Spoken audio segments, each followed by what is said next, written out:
Com muita alegria, quero saudá-los com a paz do Senhor. Vou convidá-los, por favor, a abrirmos nossas Bíblias, a carta que o apóstolo Paulo escreveu aos Romanos, capítulo de número 8. Eu quero louvar a Deus por esta oportunidade de poder continuar aqui com os irmãos, nessa festividade abençoada, com a tarde da vitória. Louvar a Deus pela vida do pastor Silas, sua família, como também pela vida do pastor Amado e todos os demais pastores que aqui estão servindo ao Senhor e ajudando esta grande obra.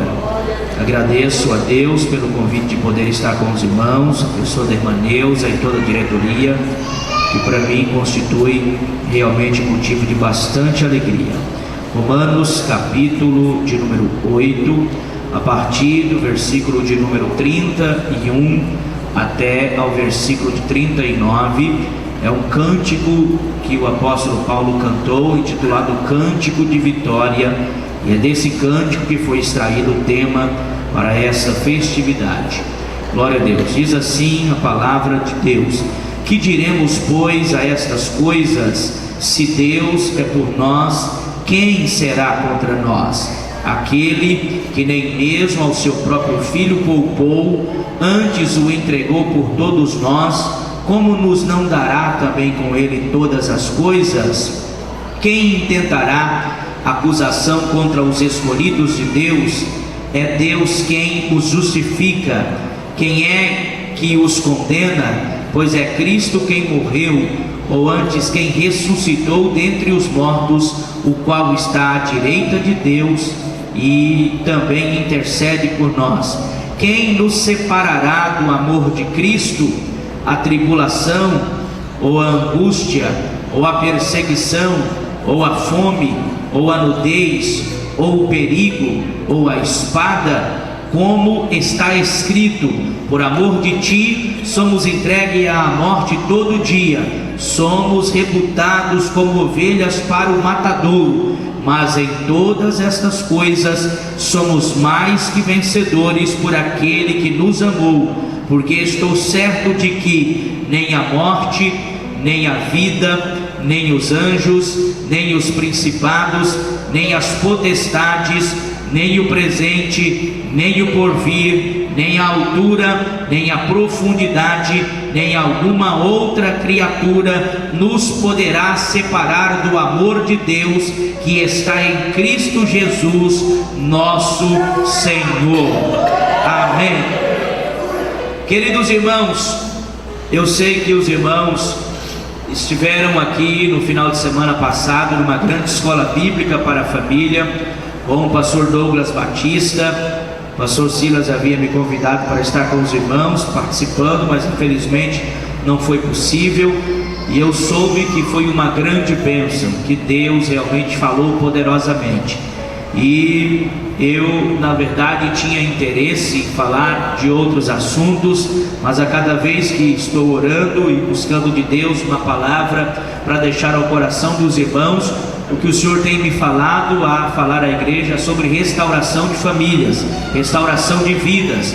Quem esteve ontem sabe que falamos sobre o meu vale será restaurado pelo poder da palavra e pela ação do Espírito Santo, e falamos da restauração de Deus nas duas primeiras igrejas. A primeira igreja, que sou eu, como templo e morada do Espírito Santo, e a segunda igreja como a minha casa, a minha família, que eu devo estar diante dela buscando de Deus uma restauração. Nesta noite, conforme disse aos irmãos ontem, eu vou falar um pouco sobre o texto bíblico que foi extraído esse tema, mas eu vou converger toda essa mensagem para a restauração de família, porque esta é novamente a ordem de Deus para os irmãos nesta noite. Quando a irmã aqui deu uma palavra dizendo: você que entrou aqui precisando de uma palavra de Deus, a tua casa está precisando de uma ação de Deus, eu creio que o que o Senhor me ordenou a falar aqui verdadeiramente é orientação de Deus.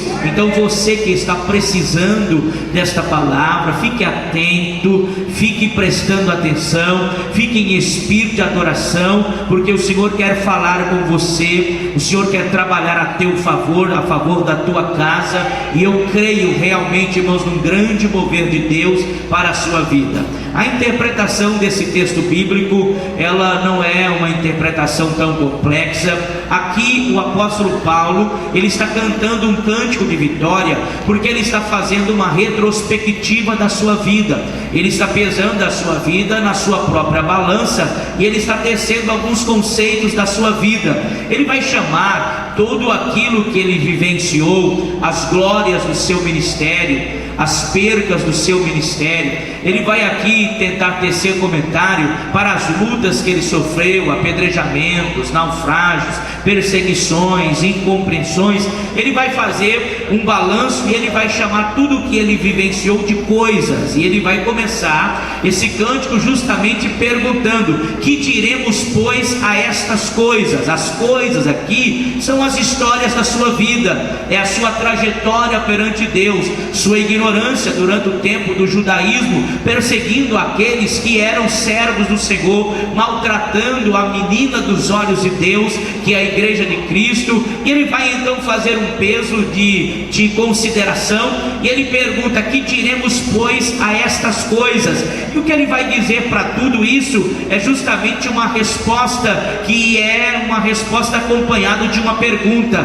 A resposta é perguntando desta maneira: se Deus é por nós, quem será contra nós? O apóstolo Paulo, então, ele vai frisar aqui, amados irmãos, que coisas fazem parte da nossa vida, que nesta caminhada cristã, nenhum de nós recebemos da parte de Deus imunidade contra provas, isenção de lutas. Muitos pregadores da teologia da prosperidade dizem que quem passa luta está debaixo de maldição, que crente que serve a Deus não passa prova, não fica doente, não anda de carro velho, não anda a pé, não sofre decepções na vida. E esta é uma falsa teologia.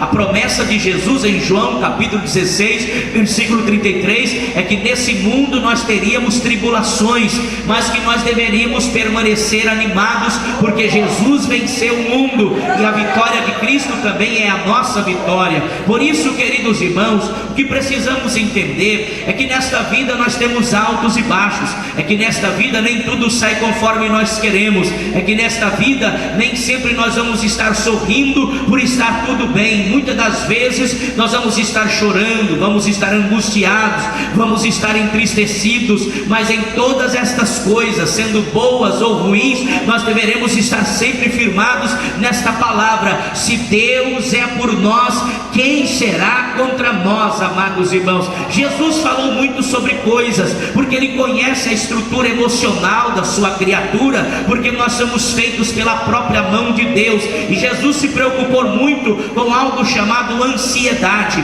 Ansiedade, que também na Bíblia é chamado de solicitude, é algo que Jesus se preocupou, porque ele sabia que principalmente nesta era que estamos vivendo, a ansiedade ia matar as pessoas que servem a Deus, que crentes servos de Deus tomariam remédios antidepressivos, ficariam vítimas de depressão, pensariam em tirar a própria vida, porque a solicitude pelo amanhã, a ansiedade pelo dia de amanhã domina o coração das pessoas. Hoje, irmãos, a grande preocupação é ajuntar tesouros na terra. Hoje a grande preocupação não é viver o hoje na presença de Deus, e sim se preocupar com o amanhã. E Jesus falou sobre isso: não andeis preocupado com o dia de amanhã. Não se preocupe com estas coisas como comida, bebida, vestimenta. Você fica preocupado: o que eu vou comer amanhã, o que eu vou vestir amanhã, o como eu vou viver amanhã. Jesus disse: o Pai Celestial sabe que você precisa destas coisas. Jesus disse: você não precisa preocupar com estas coisas, porque o Papai sabe que você precisa dela. E enquanto você se preocupar em buscar o reino de Deus e a a sua justiça, todas as coisas que você precisa para viver feliz nesta terra, o Pai vai preparar para você. Por isso que o apóstolo Paulo aqui, irmãos, ele vai falar destas coisas, porque ele experimentou tudo isso. Ele diz, irmão, que ele sabe, ele aprendeu com Deus a ter abundância, mas também aprendeu a padecer necessidade. Ele aprendeu com Deus, irmãos, a estar sorrindo, mas também aprendeu a estar chorando. Ele aprendeu a ser abraçado com alegria, mas também a ser rejeitado. Mas a Bíblia Sagrada diz, irmão, que nesse canto de vitória ele está preocupado com isso. Mas quando se lê o versículo 37, ele dá uma palavra que alegra o nosso coração. Ele diz: mas em todas estas coisas. E aí ele vai usar uma escala, irmão, de conceito um tanto maior do que a normal, porque ao invés de dizer em todas estas coisas nós somos vencedores, ele vai dizer: mas em todas estas coisas nós somos mais do que vencedores por aquele que nos amou. E aí ele vai dizer, irmão, que ele está certo, que ele tem certeza, que ele está convicto de que nem a morte, nem a vida, nem os anjos, nem a potestade, nem a altura, nem a profundidade, nem alguma outra criatura ou alguma outra coisa vai conseguir nos afastar do amor de Deus que está em Cristo Jesus, o nosso Senhor. Mas quando olhamos o versículo de número 32, o apóstolo Paulo aqui, irmãos, ele vai fazer uma consideração muito forte. Essa consideração precisa ser analisada de maneira muito cuidadosa. Quando ele diz, irmãos, que diremos pois a estas coisas? Se Deus é por nós, quem será contra nós? O versículo 32, ele vai dizer assim: aquele que nem mesmo ao seu próprio filho poupou, antes o entregou por todos nós, como nos não dará também com ele todas as coisas? Observe que o que o apóstolo Paulo aqui vai dizer é o seguinte: Deus, tendo o seu único filho, sabendo que nós precisávamos de coisa, quando nós precisamos de Jesus, ele não negou Jesus para nós. O que Deus tinha de mais importante, o que Deus tinha de mais precioso, ele deu de graça para nós. E se nós recebemos o que Deus tem de mais precioso, que foi o seu filho Jesus, você acha que se Deus não negou Jesus, ele vai negar coisas para nós? E é isso aqui que ele quer dizer: se ele não poupou o seu único filho, antes o entregou por todos nós, como também não nos dará com Jesus todas as coisas? E aqui, irmãos, começa uma grande lição para nossas vidas. Todas as pessoas que recebem Jesus, recebem de Deus todas as coisas. Todas as pessoas que recebem Jesus, recebem de Deus todas as possibilidades. Quando o pastor José Lopes interpreta Isaías capítulo de número 6, ele diz, irmãos, que para a palavra séquito que Isaías disse, que ele via ao Senhor assentado sobre um alto e sublime trono, e que o seu séquito enchia todo o templo, que os serafins estavam ao redor dele, cada um possuindo 6 asas. Dessas 6 asas, 2 eles usavam para cobrir o rosto, 2 eles usavam para cobrir os pés, e 2 eles usavam para voar. E com a boca eles cantavam: Santo, Santo, Santo é o Senhor dos exércitos, toda a terra está cheia da sua glória. A Bíblia diz, irmãos, que Isaías viu o próprio Jesus assentado naquele alto sublime trono. Isso está em João capítulo 12. Isaías estava tendo uma visão do próprio Cristo, uma visão do próprio Jesus. O pastor José Lopes diz que a palavra séquito, que alguns interpretam como manto, como cortejo, ela também pode ser interpretada como medalhas de condecorações e títulos de especializações. Ele vai dizer na sua interpretação que quando Isaías olhou para Jesus assentado no trono, ele viu Jesus de 2 maneiras. Ele viu Jesus como um general militar, como o Senhor dos exércitos, e ele viu Jesus como um grande médico. Quando ele olhou para o trono do Senhor, ele começou a ver em Deus o seu séquito, e o séquito ali eram as medalhas de condecorações por batalhas vencidas, e também eram títulos de especializações que Jesus tem em sua vida. E então ele começou a ver ali uma medalha: venci os amorreus. Ele viu uma outra medalha: venci os egípcios. Ele viu uma outra medalha: venci os amonitas. E aí ele começou a ver: venceu, venceu, venceu, venceu, venceu, venceu, venceu. Mas além de ver essas medalhas, ele via também os títulos de condecorações, ou seja, os títulos de especializações: especialista em dor de cabeça, especialista em depressão, especialista em restauração, especialista em coração, especialista em nervos, especialista em veias, especialista em órgãos, especialista. E a Bíblia diz, irmão, que é tanto tipo de especialização que Jesus tem, que é tanta medalha de condecoração, que quando encheram a roupa do Senhor, começaram a colocar no trono, mas o trono ficou pequeno, e então começaram a colocar nas paredes do templo. E ele disse: o seu séquito enchia todo o templo. Então, queridos irmãos, quando nós temos Jesus, nós temos que entender justamente isso. Toda batalha que a gente enfrenta, a gente tem diante de nós a vitória conquistada, porque ele venceu. Jesus nunca perdeu. Ele venceu a morte, ele venceu o inferno, ele venceu as potestades, ele venceu, ele venceu, ele venceu. Quando a gente olha, irmãos, para Cristo e recebe Cristo, a gente recebe tudo que ele é especialista em fazer. Ele é especialista em ir lá no monturo, como foi na minha situação, e pegar um homem no lamaçal do pecado, desenganado pela sociedade, desenganado por tudo e por todos, e pegar esse homem, dar um banho de graça e colocar perante o seu povo e fazer dele um ministro da sua palavra. E é isso que eu quero dizer a você nesta noite: se você recebeu Jesus, você recebeu tudo. Se você recebeu Jesus, você recebeu vitória. Se você recebeu Jesus, você recebeu aquilo que você precisa, porque ele é especialista em trabalhar por aquele que nele espera. Há muitos anos atrás, quando eu aceitei a Jesus, houve uma cruzada de milagres no grande templo, e quem veio pregar foi um pastor, se não me engano, da Inglaterra, chamado Peter Gables. Peter Gables estava pregando, e ele contou uma história de um homem que precisava fazer uma viagem para um outro país. Essa viagem deveria ser feita a navio. Ele trabalhou um ano inteiro para comprar a passagem para aquela viagem. O restinho de dinheiro que sobrou, ele comprou um pacote de biscoito de queijo para ele comer na estrada, porque eram 7 dias, ele ia chegar no 7º dia. O primeiro dia, ele comeu biscoito de queijo. O segundo dia, ele comeu biscoito de queijo. Terceiro, quarto, no final do 5º dia, acabou o biscoito de queijo dele. O barco era muito luxuoso, o navio muito chique, e ele, irmãos, passou então o 6º dia sem comer. E no 7º dia, quando já era o dia da chegada daquela viagem, ele estava com muita fome. Era o horário do almoço. Ele estava passando perto do restaurante. Um garçom muito bem vestido à porta do restaurante olhou para o semblante dele, pastor amado, e logo viu que ele estava com fome, e perguntou para ele: moço, o senhor não vai entrar para almoçar? E ele disse: meu senhor, se eu te contar a minha história, você vai ficar triste. Eu trabalhei 1 ano juntando dinheiro para comprar essa passagem.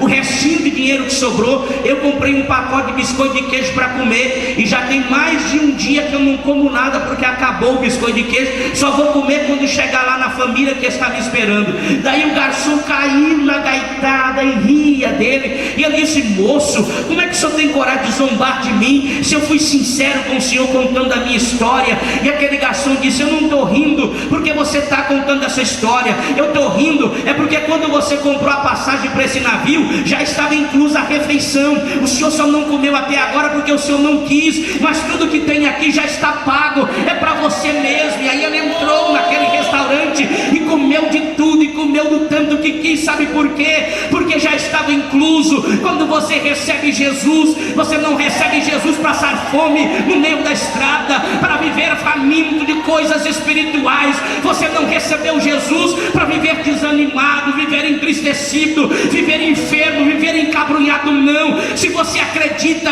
que Deus não poupou o seu filho e com o filho te deu todas as coisas, você precisa entender que você é mais do que vencedor, porque você tem a fonte da vitória, que você é mais do que vencedor, porque com ele Deus tem mandado tudo aquilo que você precisa para servi-lo, adorá-lo e caminhar até o final desta jornada. Por isso, queridos irmãos, nós que aceitamos a Jesus, nós precisamos entender que servimos a um Deus rico, um Deus poderoso. Jesus, amados irmãos, ele diz lá no livro do Apocalipse, usando ali o apóstolo João: eu sou aquele que tenho a chave de Davi. eu abro e ninguém fecha, e eu fecho e ninguém abre. A chave de Davi, irmãos, conforme o livro do profeta Isaías, ela era uma chave que era dada ao tesoureiro do reino de Davi. Quando o tesoureiro assumia o reinado, eles pegavam uma chave dourada, faziam uma cerimônia, e aquele tesoureiro andava com a chave nas costas. Quando ele andava com aquela chave, a nação observava e dizia: aí está o homem que tem a chave, aí está o homem que tem acesso ao cofre do rei, aos tesouros do rei. Jesus disse que ele tem a chave do rei Davi, irmão, que ele tem a chave do tesouro, mas ele não está falando do tesouro de Israel, ele está dizendo que ele tem a chave do tesouro do céu, que ele tem a chave da despensa do céu. E é por isso que a gente precisa entender que às vezes alguém está condenado à morte e você acha que não vai ver ano que vem, e aí daqui 10 anos você encontra com ele de novo e diz: mas irmão não morreu não. Sabe por quê? Porque Jesus entrou lá na despensa e tirou da despensa aquilo que ele precisava. Às vezes você vê alguém desanimado e diz: agora vai desviar, agora ele não aguenta mais prova, mas aí um pouco o irmão está alegre, dando glória, falando em língua estranha, e você diz: mas como é que, irmão, você está nessa situação? Sabe por quê? É porque Jesus tem a chave, e lá na despensa tem aquilo que você precisa, e lá na despensa tem aquilo que você precisa. Eu ouvi uma história contada, e depois que essa pessoa me contou a história, por coincidência eu estava ouvindo algo na internet, e a pessoa da internet estava contando a mesma história. O Jonas havia me contado primeiro, e eu estava olhando na internet, ouvindo um negócio, e a pessoa estava contando a mesma história. E eu vou contar para os irmãos. Essa história fala de um homem americano. Ele era milionário, e o hobby daquele homem era colecionar obras de arte. Ele tinha quadros de Michelangelo, de Rafael, de Picasso. Ele tinha muitas obras de arte. Ele tinha um único filho. Esse filho dele estava servindo ao exército americano, e o passatempo daquele pai com o filho era sentar naquela sala das obras de arte, ficar admirando aquelas pinturas, admirando aquelas coisas tão preciosas. Os quadros eram valiosíssimos, valiam milhões de dólares. E por aquele jovem ser militar, ele foi convocado para ir para uma guerra. Passou 6 meses naquele campo de batalha. E naquele campo de batalha, um dia, durante uma batalha de fogo cruzado, um soldado do seu pelotão tomou um tiro na perna, e estava manco, estava caindo, e ele ia morrer. E então aquele jovem correu no meio daqueles tiros e pegou aquele soldado no colo e saiu correndo com ele para colocá-lo atrás de uma trincheira, porque ele estava ferido. Quando ele conseguiu colocar aquele rapaz atrás da trincheira, ele tomou um tiro, e o tiro foi fatal e ele morreu. A morte daquele menino, do filho único daquele homem milionário, trouxe para aquele homem uma tristeza muito grande. Mas depois de um tempo ele recebeu uma visita, e quem foi visitá-lo foi justamente esse soldado que estava ferido, que estava mancando, que morreu o seu filho tentando salvar a vida dele. Quando aquele pai daquele moço falecido chegou, ele disse: eu vim te visitar porque o seu filho morreu tentando salvar a minha vida. Eu estava ferido, ele tentou corajosamente me tirar, e quando ele me jogou atrás da trincheira, ele tomou um tiro, e eu vi o seu filho morrer. Eu vi os últimos instantes do seu filho, e o semblante do seu filho marcou a minha vida de tal maneira que, mesmo eu não sendo um pintor tão bom, eu resolvi pintar um quadro dele. E tirou então, irmãos, uma encomenda, e ali estava um quadro que ele pintou do rosto daquele filho do homem que estava agonizando, tentando morrer. Aquele pai, depois de chorar muito, mandou colocar aquela pintura num quadro. Não tinha título, mas o nome daquela pintura se tornou o quadro do filho. E então, amados irmãos, aquele quadro, mesmo não sendo um quadro valioso para as outras pessoas, mas para o pai era valioso. Mesmo não tendo o título de uma pessoa famosa, foi escrito por uma pessoa desconhecida, mas uma pessoa que viveu uma grande realidade. Ele estava naquela sala de obras de arte. Chegou então o momento que aquele senhor também morreu. Suas obras eram tão caras que elas foram levadas a leilão. Quando o leilão se instalou e havia pessoas de classe muito alta para tentar comprar, as pessoas estavam olhando os quadros de Michelangelo, de Rafael, de Picasso, e pensando: aquele é que eu quero comprar, aquele é que eu quero comprar. Mas quem olhava o quadro do filho não tinha interesse por ele, porque não tinha uma assinatura bonita, porque não era um quadro famoso. E então, quando o leiloeiro abriu o leilão, ele disse: nós vamos leiloar as obras do senhor fulano de tal, e nós vamos começar aqui por esse quadro que é intitulado o quadro Filho. Esse quadro aqui do filho, ele é pintado por uma pessoa anônima. Ele foi pintado dentro de uma realidade em que a pessoa morreu, sendo salvo por essa pessoa que está pintada. E eu quero saber aqui quem quer dar alguma coisa por esse quadro. Ninguém se manifestou, todo mundo ficou calado,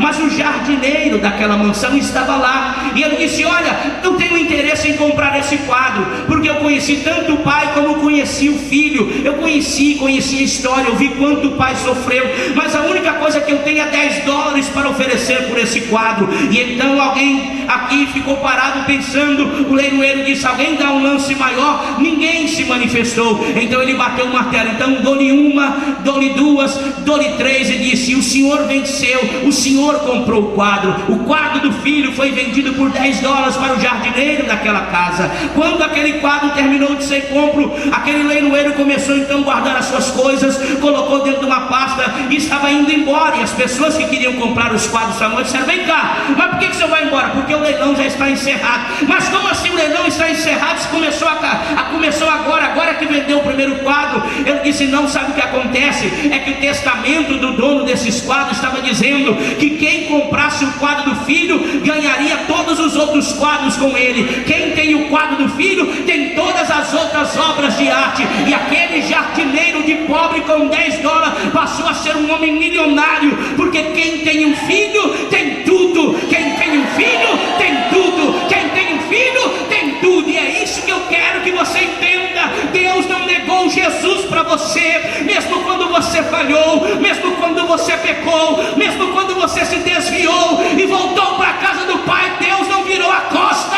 Deus estava de braço aberto te esperando. E se Ele não negou o filho, Ele não vai negar coisa. E se Ele não negou o filho, Ele não vai negar coisas para você. E para finalizar esta noite, eu quero falar um pouco sobre Mateus capítulo 26, juntamente com João capítulo de número 12. Essas passagens bíblicas vão falar do jantar em Betânia. Era a última semana do ministério terreno de Jesus. Jesus resolveu passar a sua última semana numa cidadezinha chamada Betânia. Ali em Betânia havia uma família que havia se aproximado de Jesus muito. Quando você vai ler essas passagens bíblicas e você vai compará-las, você consegue chegar na seguinte interpretação que eu vou dizer aos irmãos. Essa família era composta de 3 pessoas: uma mulher chamada Marta, a irmã mais velha, uma mulher chamada Maria, a irmã do meio, e um jovem chamado Lázaro, irmão caçula.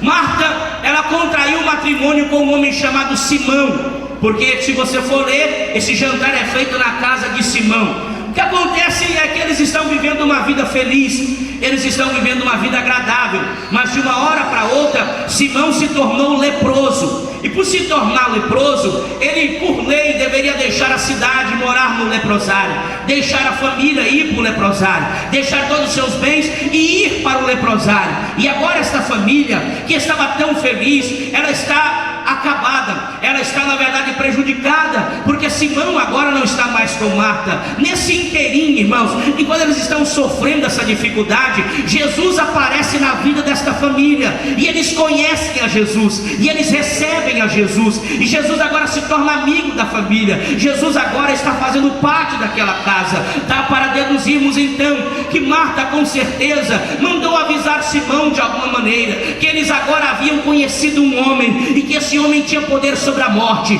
e que esse homem tinha poder sobre a lepra, e que esse homem tinha poder sobre toda a enfermidade, que se Simão encontrasse com ele, fatalmente Simão seria curado. O que acontece agora? Que aquela família recebendo Jesus, eles estão muito alegres, mas de uma hora para outra, agora Lázaro cai enfermo, Lázaro está doente, mas agora eles têm esse amigo que tem tudo, agora eles têm Jesus, eles têm tudo, e então eles mandam alguém avisar a Jesus, dizendo-lhe que estava enfermo aquele a quem Jesus amava. Jesus disse uma resposta para aquela família: diga para eles que esta enfermidade não é para a morte, mas é para que o nome do Filho de Deus seja glorificado. Os empregados logo voltaram, tentando animar a Lázaro e dizendo a ele: Lázaro, fica tranquilo que você não vai morrer, fica tranquilo porque Jesus deu a palavra dele, que o nome dele vai ser glorificado na sua vida. Mas mesmo assim, irmão, eles estando felizes, mesmo assim eles dizendo para a vizinhança: olha, nós não estamos preocupados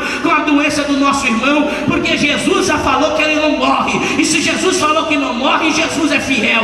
E se Jesus falou que ele não morre, porque Deus vela pela sua palavra. Mas Lázaro foi ficando pior, e de uma hora para outra Lázaro morreu. Quando Lázaro morreu, Marta e Maria entraram dentro de uma depressão muito profunda. Marta e Maria ficaram muito sem saber o que fazer, porque Jesus havia dado a sua palavra, Jesus havia prometido que o rapaz não morria. E nesta hora, as pessoas que ouviram dela que Jesus havia dado a palavra diziam: mas Jesus não amava eles, mas Jesus não tem poder, porque Jesus brincou com o sentimento deles, porque Jesus permitiu isso acontecer. E eles sepultaram a Lázaro. Havia aquele ponto de interrogação: mas ele prometeu me ajudar, mas ele prometeu me dar vitória. E de repente, irmãos, já Lázaro estava 4 dias na sepultura. Jesus aparece na aldeia de Betânia, para que não ficasse vergonhoso para elas. Marta logo foi até a entrada da cidade para tentar impedir Jesus de entrar, e ela disse: se o Senhor tivesse chegado aqui antes, o meu irmão não teria morrido. Na cabeça dela, o poder de Jesus só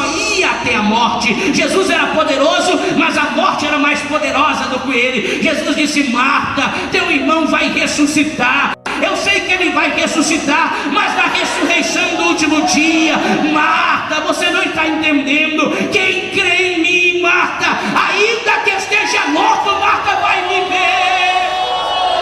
Mandaram então avisar a Maria. Maria correu ao mesmo lugar, mas quando ela viu o mestre, ela já foi se derramando aos pés do Senhor. Porque vocês conhecem que Marta, ela era diferente de Maria. Enquanto Jesus sentava para ensinar, Marta preocupava em fazer comida, mas Maria se assentava ao pé e queria ouvir a voz dele falando. E Marta dizia: Senhor, manda minha irmã me ajudar a servir. Jesus disse: Marta, Marta, você está preocupada com muita coisa, mas tem uma coisa que é prioritária e ninguém tira da gente, é o que Maria escolheu. Marta, Marta, entenda, a principal coisa é buscar o reino de Deus e a justiça do reino de Deus. Marta!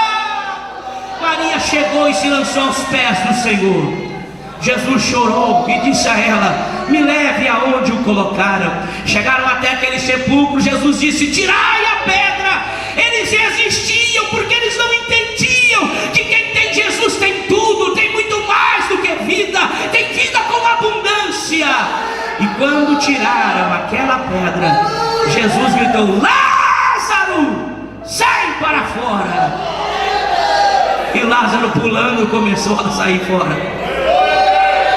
Jesus disse: desligai-o e deixai-o ir. E agora é a última semana de Jesus, e Jesus escolheu passar com esta família restaurada. A Bíblia diz que Marta fazia comida. De um lado estava Simão, o leproso. Aqui a Bíblia fala o leproso para dizer que ele era aquela pessoa leprosa, mas ele não era mais leproso, porque senão não estaria ali. Ele é um ex-leproso. Do outro lado está Lázaro. A Bíblia não diz o defunto, mas ele é um ex-defunto.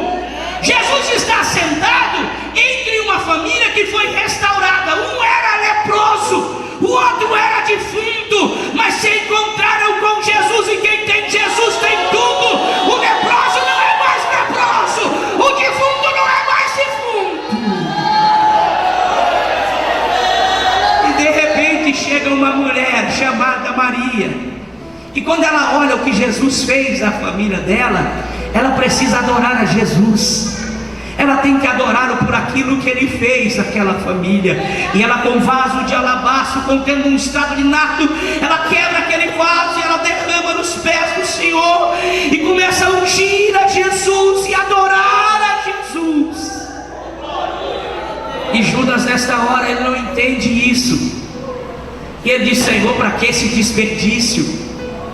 Porque quem não vive uma vida de restauração não entende, irmãos, o que a gente passa. Quem não tem a história que a gente tem de ver Jesus pegar tudo bagunçado e colocando peça por peça no lugar, dentro do tempo dele, da maneira dele, e deixa tudo arrumadinho, não entende isso. Mas quem já foi restaurado por Jesus sabe, irmão, que se não fosse Jesus, nós estaríamos perdidos para sempre. Que se Deus não tivesse mandado, se Jesus não tivesse tudo que a gente precisa, nós não estaríamos aqui. E nesta noite Eu vou finalizar justamente com isso que Deus me mandou dizer. Deus sabe de tudo o que você precisa. Todas as coisas são possíveis àquele que crê. O apóstolo Paulo, quando falava de coisas em seus escritos, ele dizia: uma coisa eu faço, que é esquecer-me das coisas que para trás ficam. Eu olho para as que estão diante de mim e prossigo para o alvo, porque tenho um prêmio para a minha vida. O apóstolo Paulo, vivendo as circunstâncias que viveu, ele disse: todas as coisas contribuem juntamente para o bem daqueles que amam a Deus. Se estão passando luta para o meu bem, se estão passando prova para o meu bem, se Deus está permitindo, é para meu bem. O que eu vim dizer a você é que Deus tem restauração para a tua casa. Lepra, vocês sabem, é um símbolo do pecado. Morte é um símbolo do desviado, daquele que já morreu. Mas o leproso Jesus cura e faz assentar com ele. O defunto Jesus ressuscita e faz assentar com ele. A família acabada, o casamento acabado, Jesus restaura e faz que o nome dele seja glorificado. As pessoas zombavam e diziam: mas cadê Jesus? Ele disse: Jesus te enganou. Mas depois que Lázaro foi ressurreto e que Simão foi curado e apareceu, alguém olhava e dizia: vale a pena ter Jesus, porque quem tem Jesus tem tudo. Se não fosse Jesus na família de Marta e Maria, ela era uma mulher viúva pela lepra e era uma família enlutada por causa do irmão. Mas quando Jesus entrou na causa, a coisa mudou.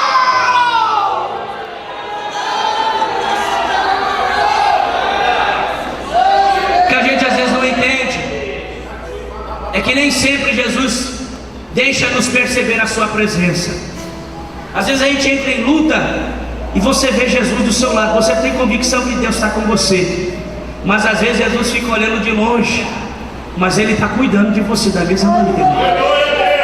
Uma vez eles entraram no barco e a tempestade levantou, mas eles sabiam que Jesus estava na polpa, eles sabiam que Jesus estava no barco. Quando a coisa apertou, eles acordaram e disseram: desperta do Senhor, porque estamos perecendo. E Jesus só fez assim, ó: calma, vento, aquieta, mar.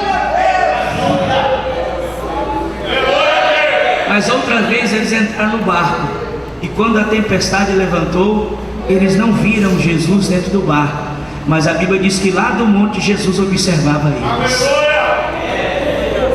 Pastor, eu não estou entendendo o que está acontecendo. Tem coisa que não é para entender mesmo, irmão. Só vai dando glória e acreditando. Deus é contigo. Pastor, mas eu não estou vendo Deus nessa situação. Mas é isso que o apóstolo Paulo disse que eu vou dizer para estas coisas. Eu vou dizer que Deus é por mim. E se Deus é por mim, quem vai ser contra mim? Eu vou dizer que em todas estas coisas eu sou mais que vencedor, porque Ele me amou. Como diz o corinho: quem tem Jesus tem tudo, quem não tem nada. Mas quem tem Jesus Cristo, no céu já tem